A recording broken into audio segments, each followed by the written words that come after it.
4 months after the storm, here on the 12th night, beginning of carnival season. I don't know, living in the city, it's a strange dichotomy.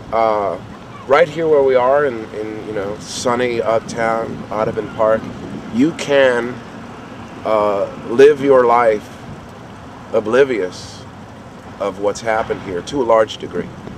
You talk about politics aside, I mean, if you read the paper and you see the blue tarps on the roof, then you see it. But you know, somehow we've managed to maintain a viable and working and functioning community up here. It has restaurants and bars and churches and playgrounds and schools and a park.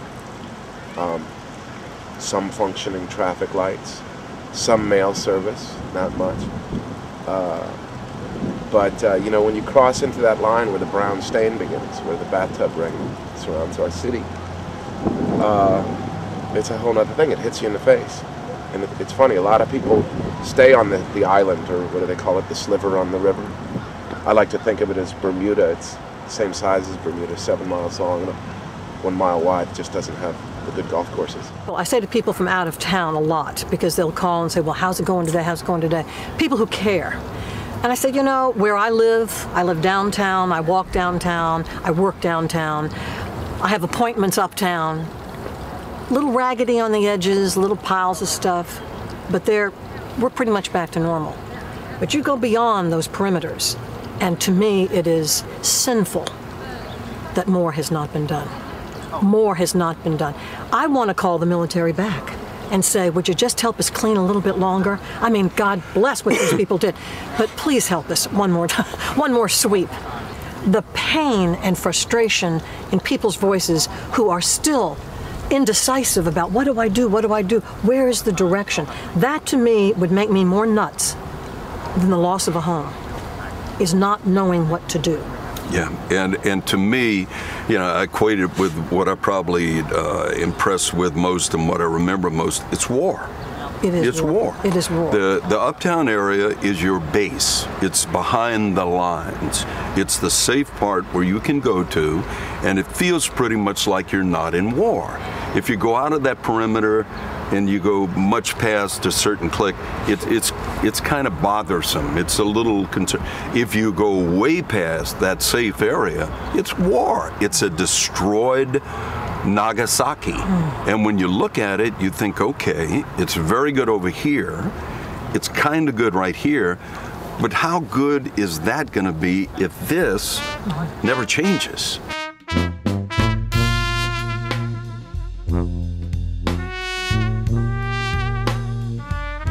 The day-to-day swings, and you probably find this with everybody. You know, today, optimistic, blue sky. Looks nice here. It's beautiful. Tomorrow, could be dark and gloomy. The waves of optimism and pessimism just hit you with a fury. You know, not to make too maudlin a comparison, but the fury of a hurricane. You know. There was really no information, so you kind of had to see wet people to understand what was going on. We sat through Rita, and then things dried out, and about a month after that they picked up the trash and took the porta potties away, and it's only been uphill from there. I guess I just had never been through anything like this, so I couldn't have possibly imagined what it would be like. In my head I kept thinking I gotta get back and I gotta help it come back and get back to normal. We were in a closet, literally in a closet, saying this is the first time America either doesn't care about or has the incapacity to take care of its own, and get calls from foreign countries saying, we're listening to you say this, we agree and we're gonna help.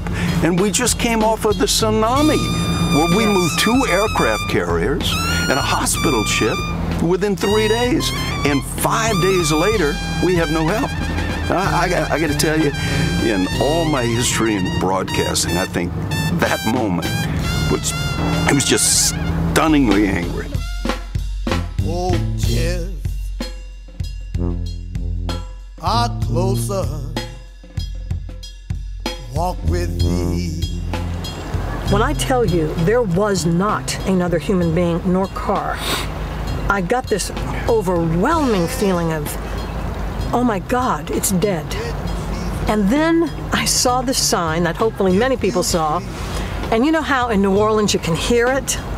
On this handwritten sign was, get out a broom and clean the gutter so the water will go in.